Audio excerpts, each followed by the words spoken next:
Welcome to session 3 of the Ignite Spirituality course. Now today we're going to look at dreams, and in this session we're going to look at 6 main things. First, we're going to look at where dreams come from, and then we're going to look at ways that we can interpret our dreams and how we can make sense of what's going on in our minds. We're also going to consider how conscious we are when we dream, and then we're going to investigate how we can deal with negative dreams, particularly ones that occur night after night and can disturb our sleep. And then finally, we're going to look at spiritual dreams and see how we can get insight and understanding into those. Okay then, so first, where do dreams come from? One of the primary places that dreams come from is simply our memory. During our sleep, our minds are processing our memories. We're thinking about things that have happened, or perhaps there's something that's worrying us. Most of the time, these types of dreams aren't important and we don't actually remember them. But there are some dreams that are very, very clear, and it's helpful to be able to make sense of them. Other types of dreams that we have are spiritual, and we're going to consider those at the end of this session. Spiritual dreams can be positive, but they can also be negative and quite scary. So it's good to understand how to interpret and process those experiences too. So my first question for you today is this: how do you think we can tell the difference between a spiritual dream and a normal dream? If you're in a group, why don't you pause the video now and discuss your answers together? And if you're studying alone, then perhaps you'd like to write down your ideas in a notebook.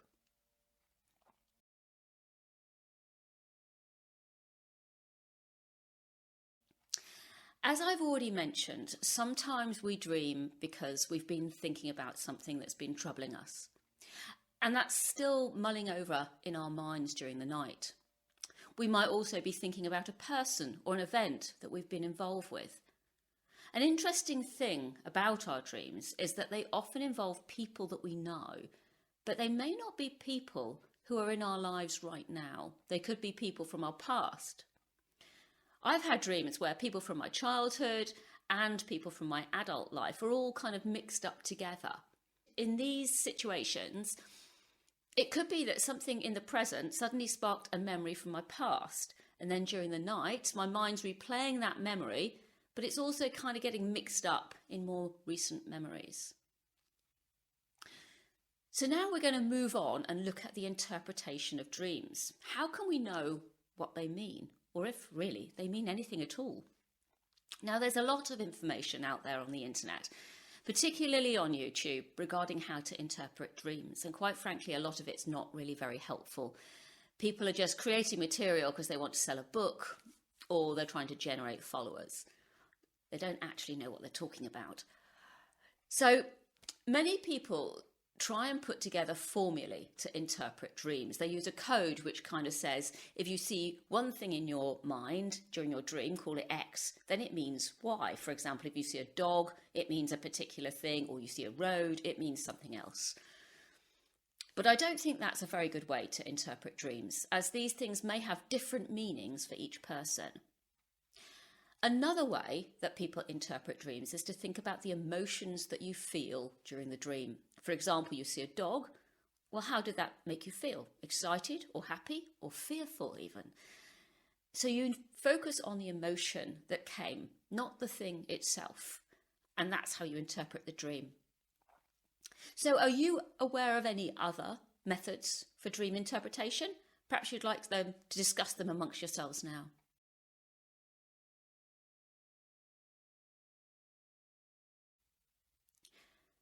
But we're now going to watch a video on dream interpretation and see what we can learn from it. How do you interpret your dreams? Well, you just find out what the symbols mean, put them together, and correlate them with your life. Now that's the important part, because the symbols for one person are going to mean something different than the symbols for another person. That's why it's really important to learn how to interpret your own dreams. Now, the other thing that's so important is that through your dreams, you will get input from your subconscious mind.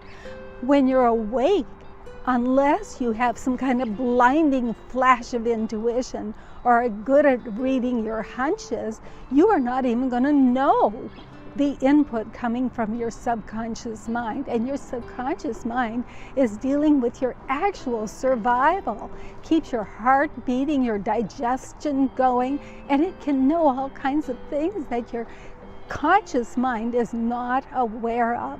So it's very valuable to know how to interpret your dreams. Now, in this video, I'm going to use a bridge dream as an example of how to interpret your dreams. That's why I'm standing here by this bridge. For my example, I'm going to choose one of my dreams because I know what the dream means. Plus, one of the most important parts of interpreting a dream is knowing what's going on in your waking life the day before you had the dream. And this is the process I go through, whether I'm interpreting my own dreams or whether I'm interpreting a dream that you send to me, or if I'm doing a in-person online dream interpretation session with you. I'll always ask you what was going on in your life the day before. Okay, so first I'm going to tell you the dream. In the dream, I am standing at the roadway to go over the West Vancouver Bridge. The West Vancouver Bridge is a huge bridge. It goes on forever. It goes over an ocean channel. It is so high because it's like the Golden Gate Bridge. Most people know the Golden Gate Bridge better because it's got enough space that ocean-going ships can go under it. It is a huge bridge. It takes forever to go across. So in the dream, I am standing right at the point where you would go over the West Vancouver Bridge, the West Van Bridge. There's actually a gate closing off the access to the bridge, and I am standing there with a blue sky above, red flowers beside me, and I say in the dream, there is no way I'm going down that road again. And then I wake up. So what does that dream mean? All right, when you're interpreting a dream, the first thing you do is write it down because you don't want to forget the details. And almost certainly as soon as you wake up, the details start drifting away. Then after you write the dream down, next you say to yourself, what was going on the day before? Well, as soon as I tell you what was going on the day before, you're probably going to figure out what the dream was about. But what had happened? You know, my husband is the man of my dreams. Literally, I met him first in a dream, a total stranger, before I ever met him in real life. And the dream also told me details about his life that even if I'd sort of seen him by chance and put him in the dream just because I liked how he looked, there's no way I could have known these details about his life except if I'd known him, but I'd never met him before, knew nothing about him. So he is literally the man of my dreams. And then I saw him the next day in real life.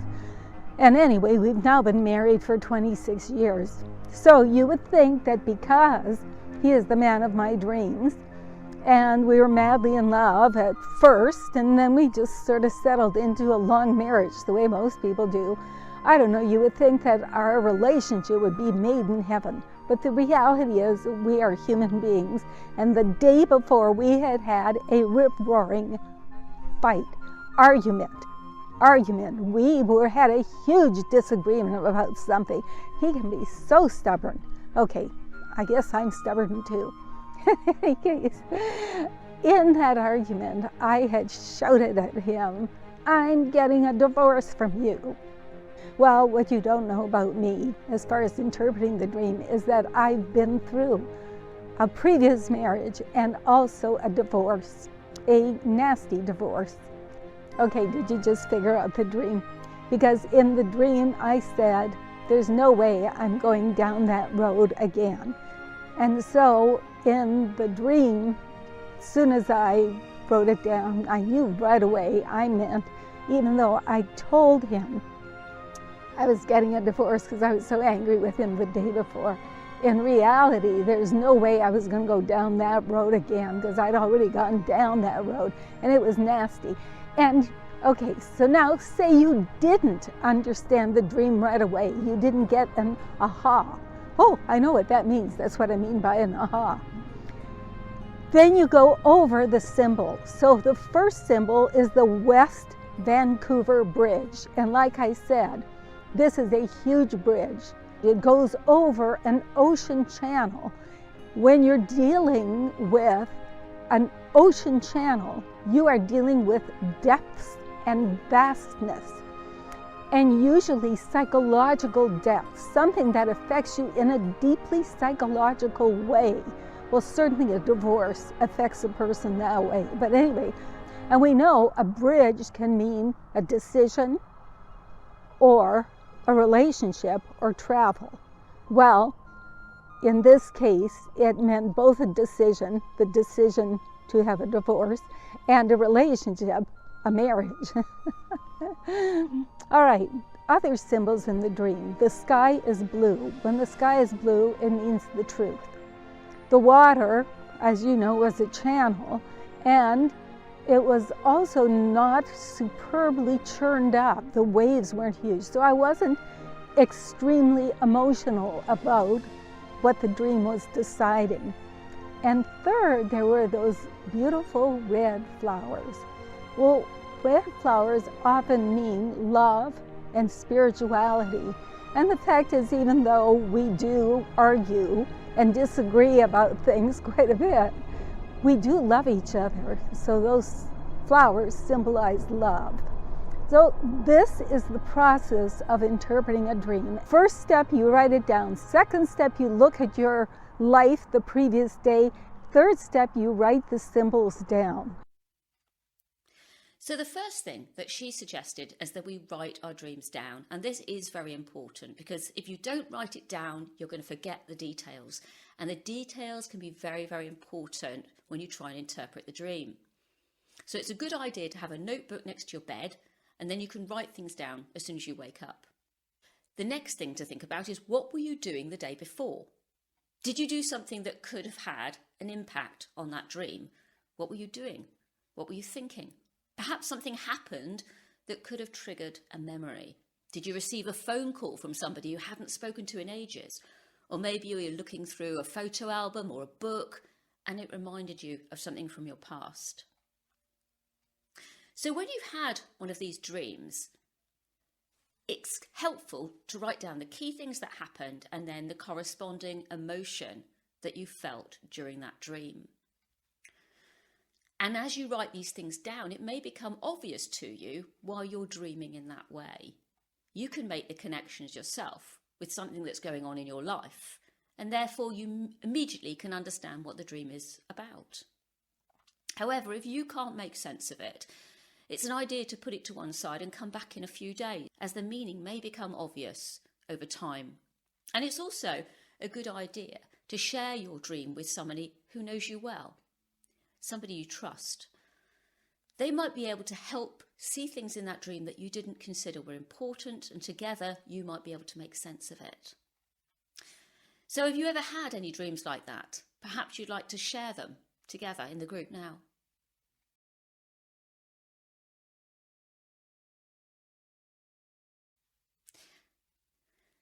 So let's now consider, how conscious are we when we dream? What are our minds actually doing?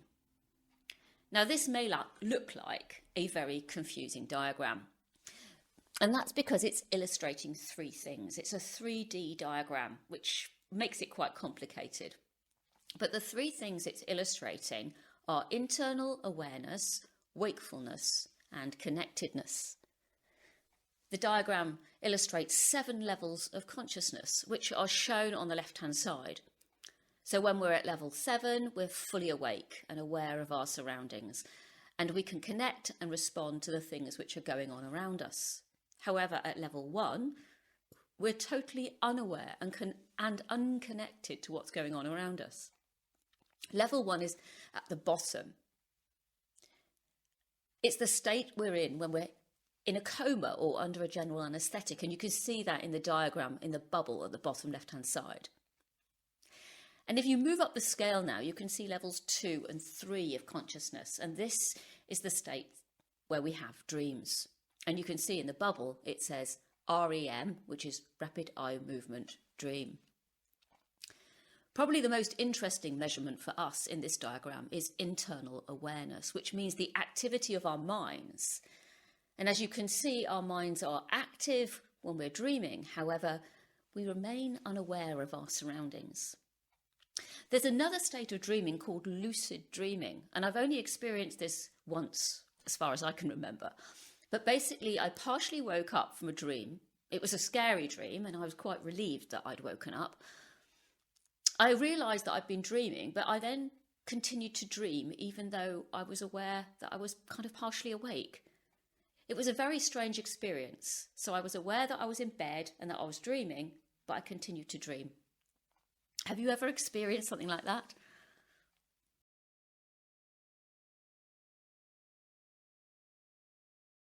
So then, the next thing that we're going to look at are nightmares. So why do we have them, and what can we do to help control them? Many nightmares can simply be because our bodies get too hot. I often find this. I start having a nightmare, I start shouting, and then I get a dig in the ribs from my husband to shut me up because I'm shouting. And I can't necessarily remember what I was dreaming about, but I do know that I was scared, and I do know that I was shouting. Now, nightmares can also happen because we've got an allergy. Our body's having an adverse reaction to something, and it could be something we've eaten, but it also could be something like a rash or sunburn. And if we're not well and we've got a fever or an infection, these can cause nightmares too. And they can also cause hallucinations during the day. Nightmares can also be brought on by something as simple as indigestion. And people often say that if you're dreaming, then perhaps you've eaten a bit too much cheese or too much onion. So the state of our body makes a big difference to how we dream and whether those dreams become nightmares. We're going to look now at a video about bad dreams, and I'd like you to think about what you agree with and what you disagree with from this video. Today I'm going to talk with you about 7 ways that can reduce the chance of you having a nightmare. Now, of course, there's no guarantee that by doing these things I suggest that you are going to stop having nightmares. But I suggest that you give them a try and, for a week or so and see if it makes a difference. It's Carol Ann Chapman. I'm the creator of the Creative Dream Interpretation System. All right, number 1. Be careful what you eat. Now, I'm not talking about dieting. I'm talking about your digestion. And that's because your unconscious mind controls your digestion, and it also gives you your dreams. So if you are eating food that's upsetting to you, your unconscious mind may give you nightmares to sort of warn you that you're making a mistake. Let me give you an example. For years, I had terrifying dreams about spiders. I also am allergic to dairy, but I love ice cream. And so I kept eating ice cream because what the heck, it tastes so good. And I really didn't care that I would swell up and stuff. I could handle that because I liked how the ice cream tasted. But I kept having these dreams. And the spiders would sometimes come out of my belly button. Clue, digestion. Sometimes they would be coming from out of under the fridge. Another clue, the ice cream was kept in the fridge. And, duh, these spiders would be coming out of the ice cream cone. You'd think I would have gotten some kind of awakening about that. In any case, once I stopped eating the ice cream, I didn't have any more scary spider dreams. By the way, a usual meaning for scary spider nightmares is that you are caught in a web of your own making. So, it doesn't have to be allergies, it can just be foods that create indigestion. So for example, could be garlic, could be onions and shallots, could be something like Brussels sprouts that create a lot of indigestion for people. Or what about this? Look, I ask you, why are you eating all this hot, spicy stuff and then complaining because your stomach hurts? You don't think your stomach doesn't like that you're hurting it that way? Well, then if you get nightmares, maybe you should try for a week going without all that. Yes, I know it's delicious, just like my ice cream cones. Give it a try. So that's number one. Be careful of what you eat. Now, number two, this is another body effect. We are not earthworms or moles. We are creatures that live above ground and are used to daylight.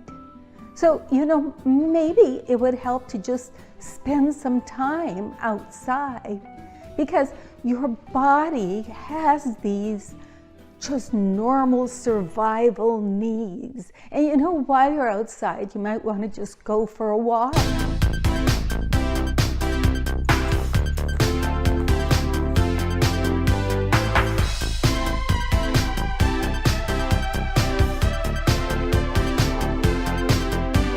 Get some exercise. People wonder, why am I tossing and turning?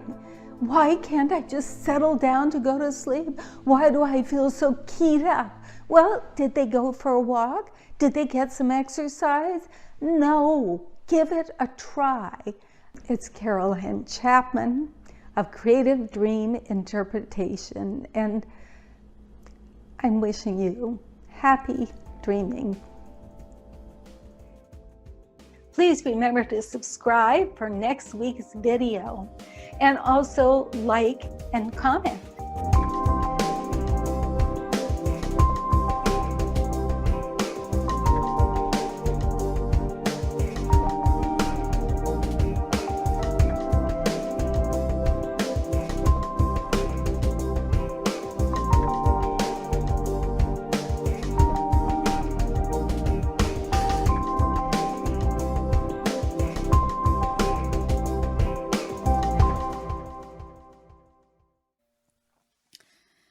So in the video, she was warning us that we need to watch what we eat, but also, if we want to have restful sleep, we need to take care of our bodies by giving ourselves daylight and exercise. And that certainly is very sensible. I know if I don't get exercise and sunlight every day, I won't sleep well. But let's think a bit more about negative dreams. These can come about due to a number of things: bad memories, broken relationships, guilt, fear, and anxiety. Trauma can also cause nightmares, and it tends to then be referred to as PTSD, or post-traumatic stress disorder. And this is a stress response to an extreme situation, and it happens particularly if our life was in danger. All of these things can cause us to think about them over and over again and churn them over in our minds. And we can find it very hard to let those emotions and memories go, and so our mind will continue to process them even when we're asleep. Often the only way to resolve those types of nightmare is through counselling, as we have to process what happened and understand the emotions that came as a result of that. And then we have to work on changing our emotional response to that memory. And these things take time and normally require somebody to help us through it. So now I'd like us to move on and think about spiritual dreams. Spiritual dreams are ones where you can receive knowledge about a situation or a person. You could receive a vision or a warning about something that might happen in the future. And you could even receive an answer to a question that you've been asking. Now, the reason I consider these dreams to be spiritual is that they're not based on our memories or our emotions. They're dreams that are coming from somewhere else, because the information we're being given is from outside of our own experience or knowledge. These dreams are coming from the spiritual world. So does that explanation look like what you discussed earlier on at the beginning of this video when you considered the difference between spiritual dreams and normal dreams? Take a look now.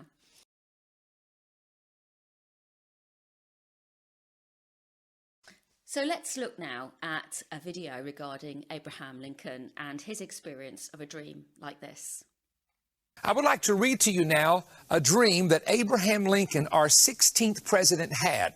Listen carefully as the writer describes Lincoln talking about this dream. I retired very late. I'd been up waiting for important dispatches from the front. I could not have been long in bed when I fell into a slumber. What does Job say? When a slumber comes. I was weary. I soon began to dream. There seemed to be a death-like stillness about me. Then I heard subdued sobs, as if numbers of people were weeping. I thought I left my bedroom and wandered downstairs. There the silence was broken by some pitiful sobbing, but the mourners were invisible. I went from room to room. No living person was in sight, but the same mournful sounds of distress met me as I passed along. It was light in all the rooms. Every object was familiar to me, but there were all the people who were all the people grieving as if their heart would break. I was puzzled and alarmed. What could be the meaning of this? Determined to find out the cause of the state of things so mysterious and so shocking, I kept on until I arrived at the east room where I entered. Now, Lincoln says this: there I met a sickening surprise. Before me was a catafalque, and on it rested a corpse wrapped in funeral vestments. Around it were stationed soldiers who were acting as guards, and there was a throng of people, some gazing mournfully upon the corpse, whose face was covered, others weeping pitifully. Who is dead in the White House? I demanded of one of the soldiers. The president, was the answer. He was killed by an assassin. Then came a loud burst of grief from the crowd, which woke me from my dream. I slept no more that night, and although it was only a dream, I have been strangely annoyed by it ever since. Now, it's interesting, Lincoln dreamed of his own assassination and seeing his coffin in the White House. 2 weeks later, on April 14th, Lincoln was assassinated in Ford's Theater by a wild rebel by the name of John Wilkes Booth, shot in the back of the head. His casket would be laid, and was laid, in the East Room, guarded by soldiers, just as he had seen in his dream. Another prophetic thing happened to Abraham Lincoln, another prophetic dream, if you please. And here's this one, which is extremely amazing. Again, he was exhausted. Now, if you go back to the book of Job, slumberings on your bed, deep sleep falls upon men. Let me just interject something here, and that is when God has used me in the past in spiritual visions and dreams, I've always been totally exhausted and very tired. We're going to talk about later on why dreams happen and visions occur more often when a person is completely exhausted or tired. So Lincoln was very exhausted. He was at home, meaning the White House. And in this dream, he saw a mirror near him. He saw two faces of himself. Now, the faces were together, and the tips of the noses were about 3 inches apart from one another. One face was strong and the other pale and very ghostly, the color of death. The vision, I said it was a dream, it was a vision that he had. The vision suddenly disappeared, so he wrote it off as being tired. However, he later asked his wife, what do you think this meant? I saw this when I looked in the mirror, a vision of myself. One strong, one very ghostly and weak. And here was Mary Lincoln's interpretation given to her husband. You're going to have 2 terms as president. Your first term is going to be strong, but the second figure represents your second term in which you're going to die. And of course, we know that it happened. Now, on April the 14th, 1864, before going to Ford's Theater where he would be assassinated, something very strange happened, according to those who knew President Lincoln, who later recorded it. Lincoln met with his cabinet just prior to the going to Ford's Theater and said, I quote, "Gentlemen, before long, you will hear some very important news." What? They replied. We've heard nothing. He said, I've heard, yes, but you will hear tomorrow. I've had a dream 3 times and I had it again last night. They asked him, what was your dream? And he answered this, I'm in a boat alone and on a boundless ocean. I have no oars, no rudder. I'm helpless and I'm adrift. That night, President Abraham Lincoln was assassinated at Ford's Theater. In his security team was a man by the name of Cook. Cook said that Lincoln always ended the evening by looking at him saying, good night. But that night, oddly enough, he said 2 words, goodbye. Lincoln actually received 1 vision and 2 dreams that he would fall in office, or as we would say, die in office.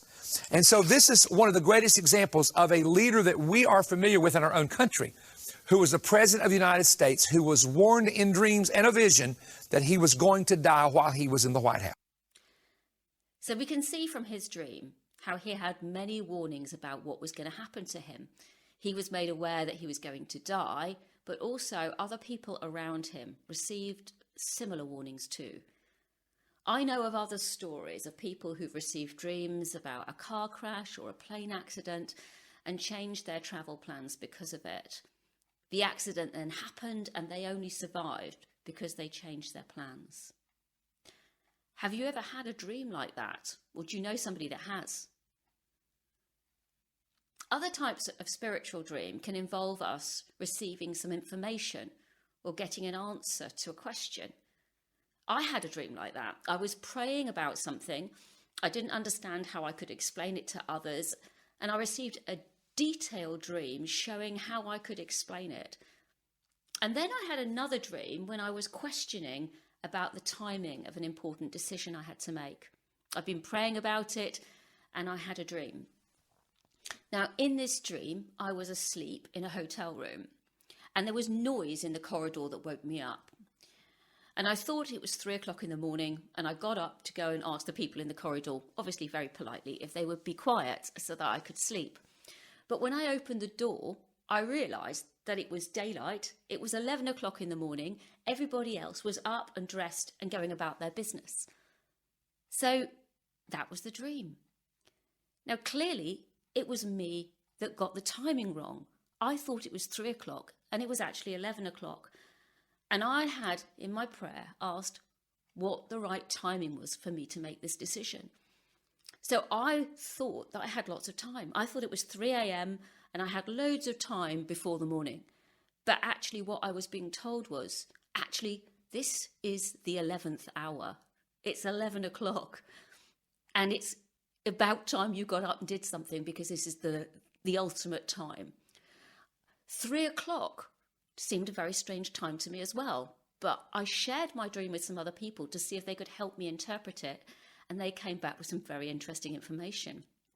3 o'clock is considered to be the sort of darkest spiritual time of the night.